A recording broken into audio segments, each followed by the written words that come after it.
छत्रपती संभाजी महाराजांच्या जयंतीच्या निमित्तानं एक व्याख्यानाचा योग आला। मला चांगलं आठवतं, रविवारचा दिवस होता आणि त्या दिवशी दादा उद्घाटन करून जाणार होते आणि कार्यक्रमाचा विषय त्यांनी वाचला की विषय काय आणि वक्ता कोण। मला म्हणाले तुम्ही कुठं असता? मी म्हटलं अकोला जिल्ह्यामध्ये असतो। तुम्ही काय करता? म्हटलं महाराष्ट्रभर छत्रपती शिवाजी महाराजांचा, शाहू फुले, बाबासाहेब आंबेडकरांचा इतिहास मांडणारा मी एक वक्ता आहे आणि मराठा सेवा संघ आणि संभाजी ब्रिगेड सारख्याच संघटनेत काम करणारा एक कार्यकर्ता आहे असं ज्यावेळेस त्यांना मी सांगितलं।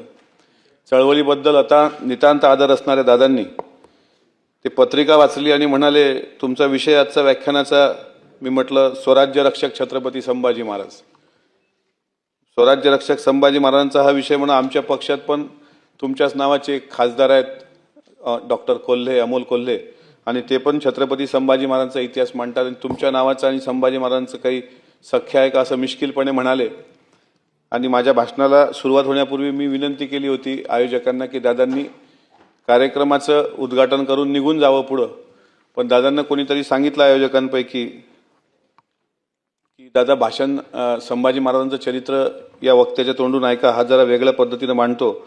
आणि दादांनी गाडी टर्न केली आणि श्रोत्यांमध्ये जाऊन बसले आणि 2 तास 15 मिनिटं दादांनी ते पूर्ण भाषण ऐकलं।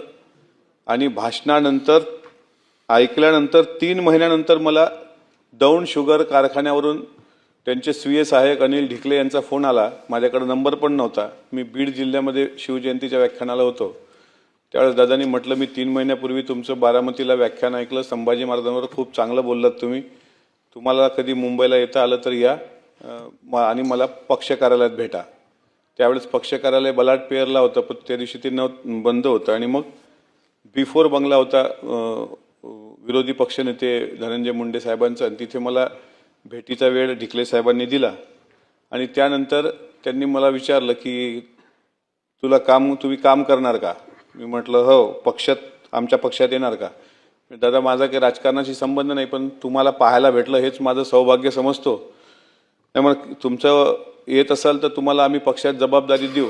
जयंत पाटील साहेब पण होते, मला चांगलं आठवतं, भुजबळ साहेब तिथे होते।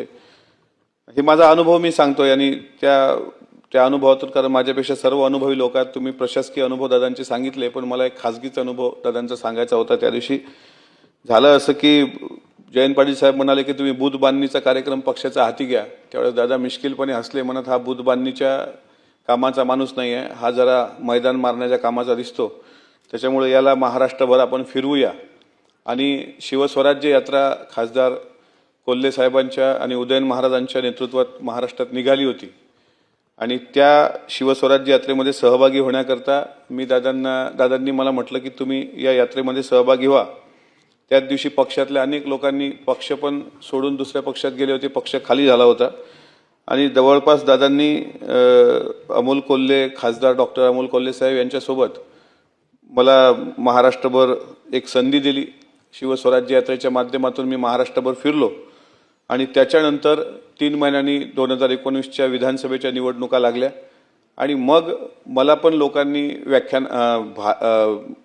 प्रचार सभेच्या निमित्तानं मागणी केली आणि मग आमच्या पक्षाच्या बरेच आमदार निवडून आले, महाराष्ट्र गाजवता आला, दादांसोबत फिरता आलं, प्रत्येकाच्या सभेला जाता आलं आणि 68 सभा, जीवनात कधी एसटी प्रवास न करणारा, म्हणजे फार कमी करणारा मी व्यक्ती, 68 सभा 2019ला मला मिळाल्या विधानसभेच्या। त्यावेळेस दादांनी पक्षाचा प्रचार करायला मला पहिल्यांदा हेलिकॉप्टरची व्यवस्था करून दिली आणि हेलिकॉप्टरमध्ये मी आणि जयंत पाटील साहेब यांनी पूर्ण महाराष्ट्र पिंजून काढला।